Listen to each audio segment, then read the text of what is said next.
Hello people of YouTube, tis I once more giving you guys another anime review.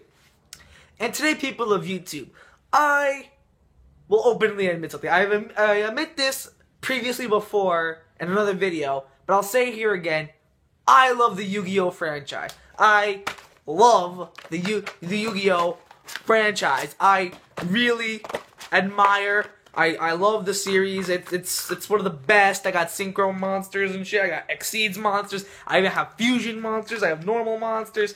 I love everything about Yu-Gi-Oh. I love Yu-Gi-Oh. It is one of my all-time favorites. Growing up as a kid, same thing along with Pokemon. I love Yu-Gi-Oh.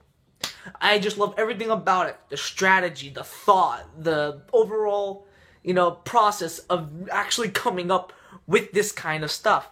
Thinking about a show like Yu-Gi-Oh! It takes a lot of time, especially if it's a game about cards and strategy and shit. You really have to, sit there and really think about multiple strategies that you can do with all these various cards. So people of YouTube, I am here to give you guys a review of one of the Yu-Gi-Oh! franchises. And the Yu-Gi-Oh! franchise I just chose to reluctantly review with you guys today is the widely considered the most hated upon the Yu-Gi-Oh! franchise, Yu-Gi-Oh! Zexal. Now then, people of YouTube, I want to make this first clear. Number one, I saw this anime in Japanese. I did not watch the shitty English dubbed, that cringy, annoying English dubbed. No, I didn't watch that. The only things I will say that is good about the English dub is its opening. I love Take a Chance. I love that fucking opening. I love that opening to death. Except the other openings, just the first opening. I love that. That opening was really good. And I can't stand the other voice actors. Well, maybe Astral. I'll stand Astral's voice. I can't stand everyone else's voice. Because I thought Astral's voice was like the best one, but out of everyone, he was the only good performance. So, I honestly do not like that English dub. So I watched it in Japanese instead. And again, my thoughts about Yu-Gi-Oh! franchise, this Zexal is in my opinion. My opinion alone. This is my review. This is my opinion. Let's all respect each other's opinion. So, people of YouTube, I went in with this series with open mind. And the reason why I did watch Zexal, okay, because I did watch Yu-Gi-Oh! Arc 5. I've been watching Arc 5. I've been letting episodes pile on, which means I kind of have to catch up, which after this review, I am going to be watching some Arc 5, because I haven't seen Arc 5 in God knows how long. But I did watch Arc 5, and I was at the point where they go to the Exceeds dimension. Spoilers. Spoiler alert. They go to the Exceeds dimension and they meet one of the characters from Zexal, but I'm not mentioning which one. I'm not mentioning it. They meet a certain character and he's from Yu-Gi-Oh! Zexal. And a bunch of people, like my friends and stuff, were all telling me, you should kind of watch Zexal because it kind of gives you a good background about Arc 5. And I thought, okay. So I caught up to Arc 5 and I said, screw it. I'm gonna watch Yu-Gi-Oh! Zexal. And originally, I wasn't gonna really plan on, watching it consistently. But all that turned around. Because I just said, fuck it, I might as well just watch the entirety of it in Japanese. So, I went into Yu-Gi-Oh! Zexal with an open mind. I knew a lot of people do not like Yu-Gi-Oh! Zexal. And I can obviously understand why. But, I am here to give you guys my personal opinion about the show. So, let's get on to it. First, we'll start off with, of course, the story of Yu-Gi-Oh! Zexal. The story of Yu-Gi-Oh! Zexal follows Yuma Tsukamoto. One day he was dueling, a certain someone named Shark. And Shark, all of a sudden, gets almost possessed by what's called a number monster. And it comes to find out that Yuma, has the Emperor's key. And inside the key had this door. And Yuma unlocks the door, but the door comes with a price. The price is that later down the line, he will lose something of importance, but I'm not going to reveal what that is. So needless to say, Yuma opens the door and meets a man named Astral. So Yuma eventually wins the duel against the man named Shark, and Astral informs Yuma that he must collect all the number cards in Heartland City. So, ranging from just regular old number cards to the double digits and shit, he must collect all of the number cards to restore his memory and in the process, destroy various amounts of foes and collect numbers as you go along and you watch Yu-Gi-Oh! Zexal and you just see them collecting numbers, while also meeting new characters, having new rivalries and new battles, and having this looming new threat towards the end of the anime, in the second season, more than likely in the second season. I'm not going to tell you much about that, but that's the plot of Yu-Gi-Oh! Zexal. Just him trying to find every single numbers out there. Excuse me. So, people of YouTube, I have mixed opinions when it comes to Yu-Gi-Oh! Zexal. I do think Yu-Gi-Oh! Zexal is a solid entry in the Yu-Gi-Oh! franchise. And before we talk about everything else, we have to talk about the main protagonist, Yuma. And I do understand why people do not like this character. I do. I understand completely. He's annoying. He's just an overall annoying character.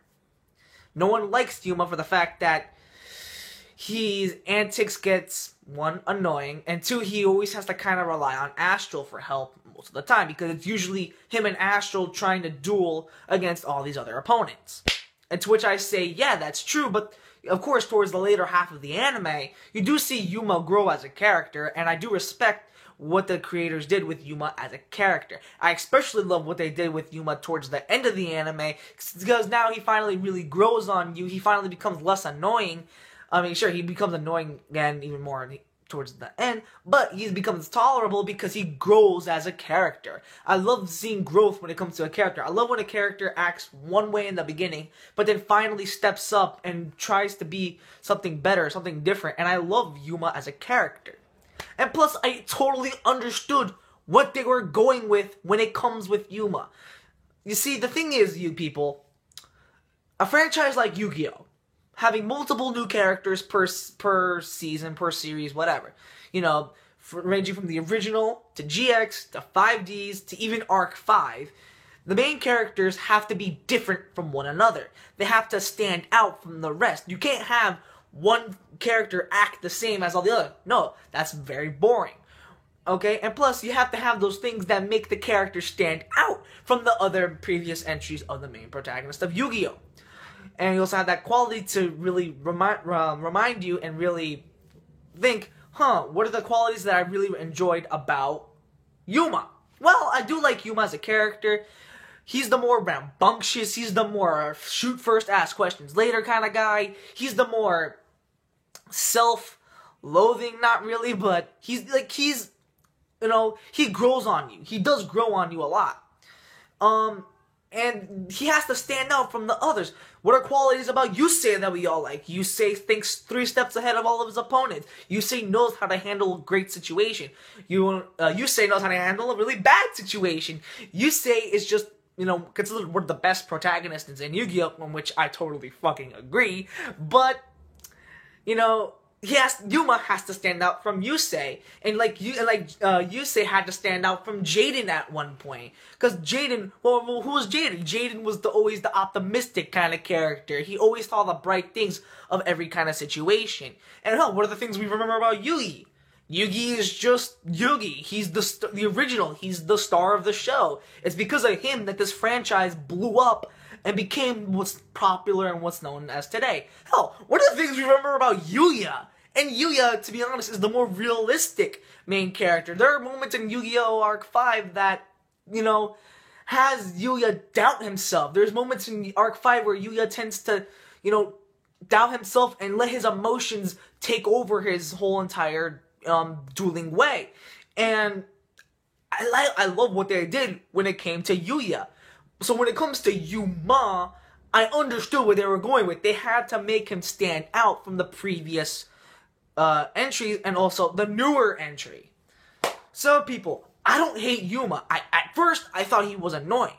But as the anime progressed, he really did grow on me, and I ended up really liking Yuma as a character. And not to mention, him and Astral's relationship is without question the best thing about this anime. Their bond and chemistry was just absolutely flawless. They knew how to work with each other. They worked back and forth. Sure, it started off very rocky. Yuma didn't even listen to Astral in the first place. So naturally, as time progressed, they formed a really strong bond and a really strong relationship that transcends time. They are considered, I consider them to have the strongest relationship in any anime together. They just work so well together, and I appreciated their bond. I love them. They're dynamic. They're one.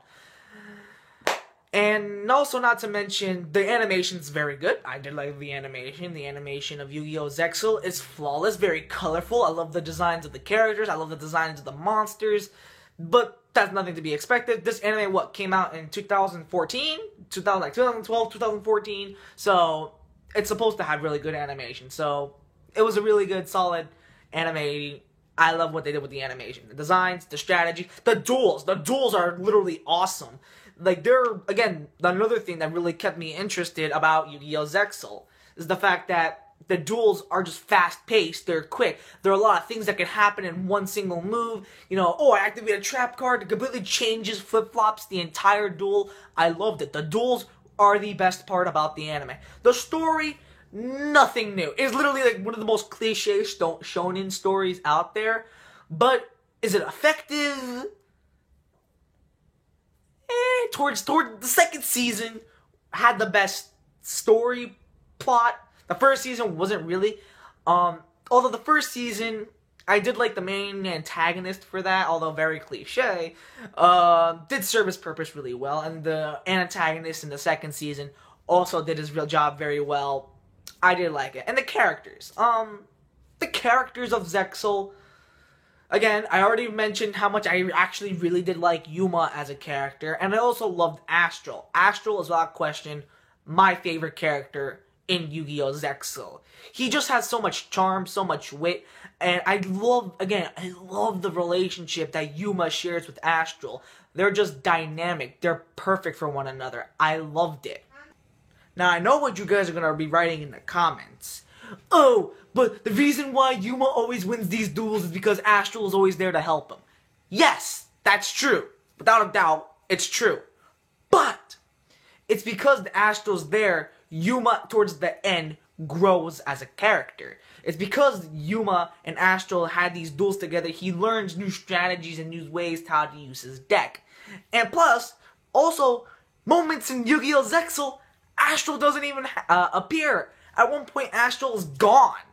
And Yuma was just there on his own, trying to use his own deck to help save Astral. And that right there shows perfect bond and friendship. Their relationship is dynamic. And it's because of their relationship, Yuma grows as a character, and Yuma becomes a better duelist. But I'm not talking about Yuma and Astral's relationship. Some of the other characters I really freaking enjoy. Two in particular. Kaito and Shark. Now, I did watch this anime in Japanese. So the names I'm going to be mentioning in the anime are the Japanese names. But for those English dub watchers, I also will try to refer to them as their original names. Or original English dub names, while I'm just going to call them by the original. But Kaito, or Kite in the English dub, I love him. I love his deck. He's OP. Don't fuck with Kite. Moving on. Kite is, without question, again, another favorite character. I love him. I love his relationship with his little brother that he had in the first season. Like, the first season was just all about him and his little brother, sort of. And Kite, as a character, also grew on me because the fact that he did all the things that he did for a reason.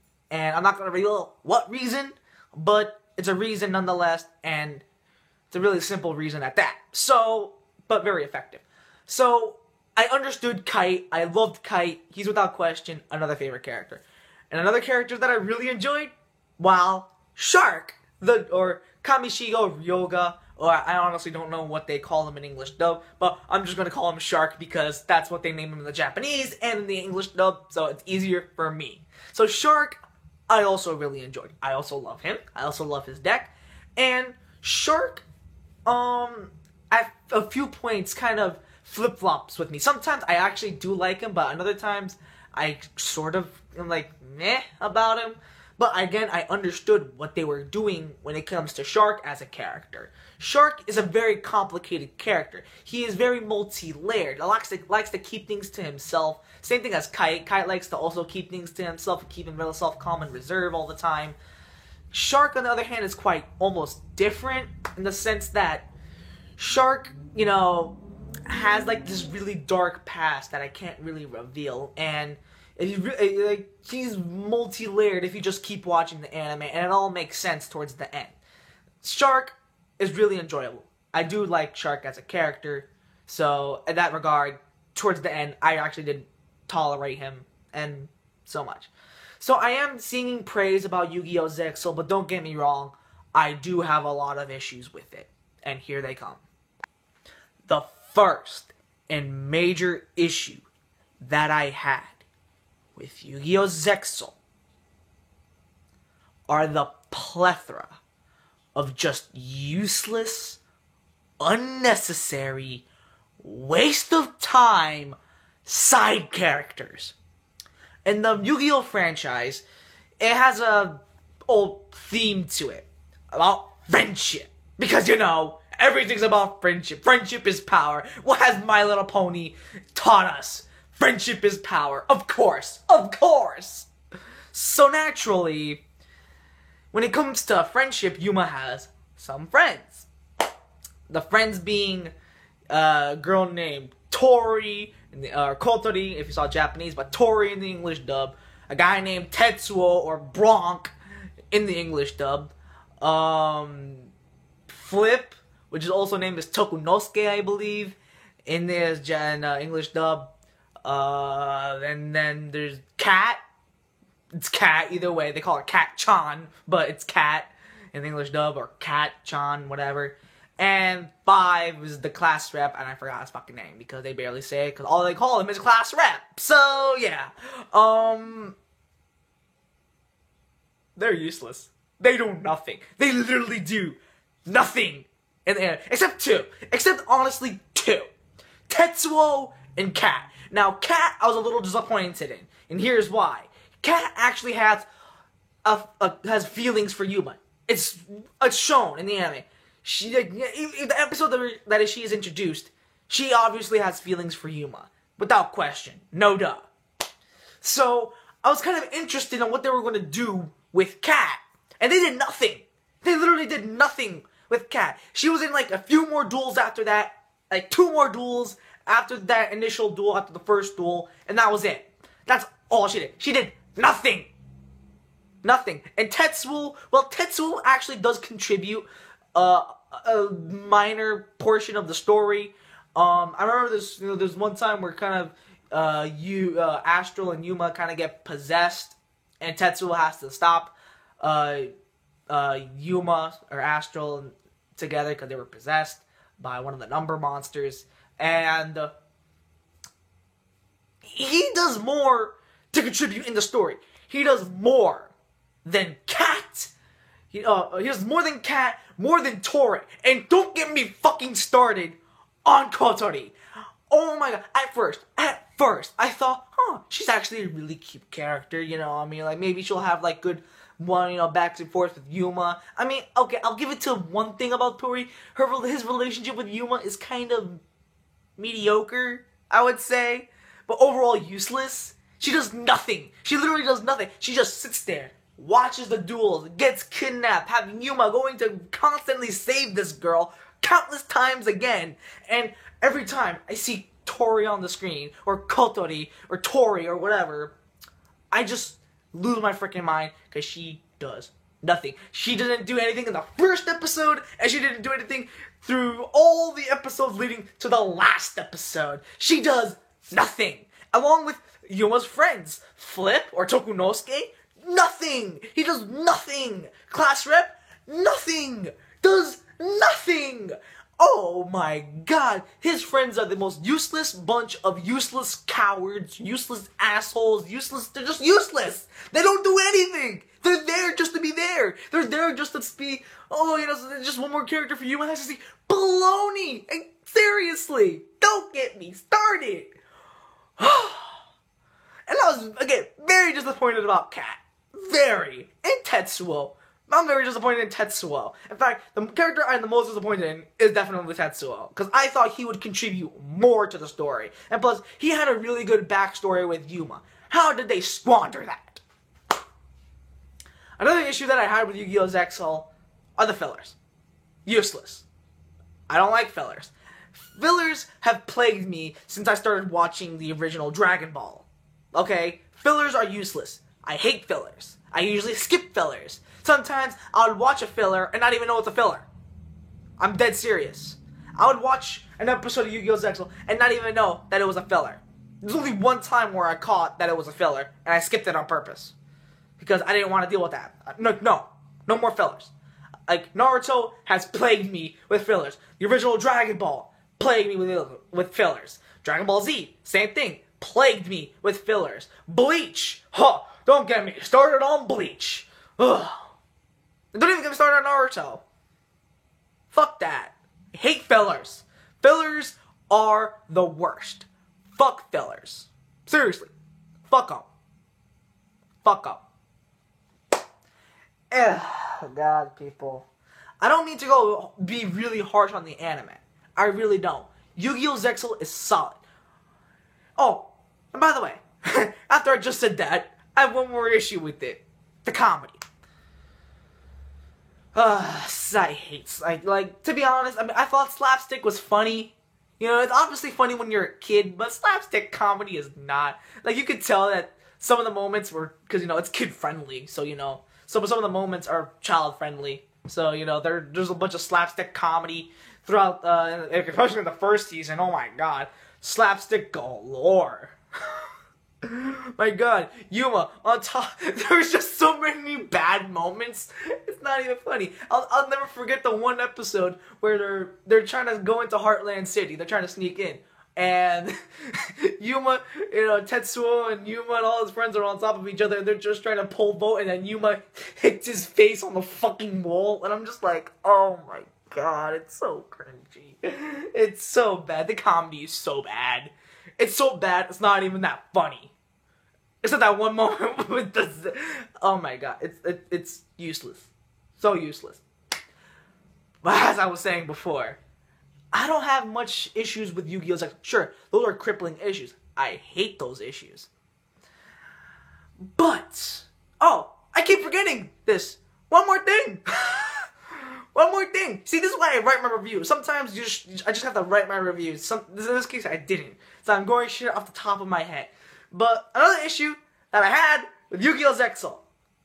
The shonen cliches. This story really did feel like a shonen, like, galore. This anime felt like more of a shonen than anything. Obviously, it's a shonen. But I never thought that the Yu-Gi-Oh! Franchise would have gone super shonen. As in, like, literally, freaking... There's one moment where Yuma basically goes Super Saiyan. In fact, multiple moments where he goes Super Saiyan. I mean, come on, dude. We're obviously not going to see that that's Super Saiyan. Like, Super Saiyan and Saint Seiya had a child that was Yu-Gi-Oh! Zexal. And there's a bunch of freaking, like, Deus Ex Machina, you know, things where they just come out of a situation that just seems that very impossible, but it just happens, and I just, fuck that. Fuck that. Fuck that. I hate Deus Ex Machina. I hate the cop-outs. The cop-outs are the worst. I hate it when they cop out. They did multiple things at the end of Yu-Gi-Oh! Zexal that I thought would work awesome. Like, damn, they're actually doing it. Nope. Nope. Cop out. Cop out. Nope. Nope. Nope. No. Nope. Nope. Fuck that. Okay, I'm done. I swear to God, I'm done. I gotta wrap this video up. Anyway, people of YouTube. No, I don't think Yu-Gi-Oh! Zexal is bad. Do I think it's the worst? Maybe. We'll have to see, honestly. Because I do plan on watching the GX, and then I'm going to watch 5Ds, and then I'm going to watch the original. And all Japanese, too. And I'm going to watch GX. I'm finally going to watch the GX. GX is on Crunchyroll, so lit. But I will go back to Arc 5. And when Arc 5 does finish, I will do a review for Arc 5. Don't get me wrong, because I fucking love Arc 5. I think Arc 5 is literally one of the best. Other than that, I have no issues with Zexal besides those major issues. And people of YouTube, to finally wrap this video up, I'm going to give Yu-Gi-Oh! Zexal a solid 7.25. Or 7.5, I meant to say. I meant to say 2.5. Why 2.5? A 7.5. I do think it's good. I do think it's solid. Very cringy. I understand. But people of YouTube, try to understand where I'm coming from. It's not a bad anime. It's not the worst. There are plenty of worst animes on the franchise, you know, or just freaking anything when it comes to anime. It's not the worst. I do like Yu-Gi-Oh! Zexal. I can't believe it took me this long to finally fucking finish it, but I did. So until then, people of YouTube, that is my review for Yu-Gi-Oh! Zexal. And I would like to know what you guys thought of Yu-Gi-Oh! Zexal if you watched it. Leave a comment down below. And I am done with Zexal. Now I can finally go back to watching other animes. And Arc 5. I can't wait to go back to Arc 5. Cool. So until then, people of YouTube, you'll see more videos coming in the later future. So until then, peace.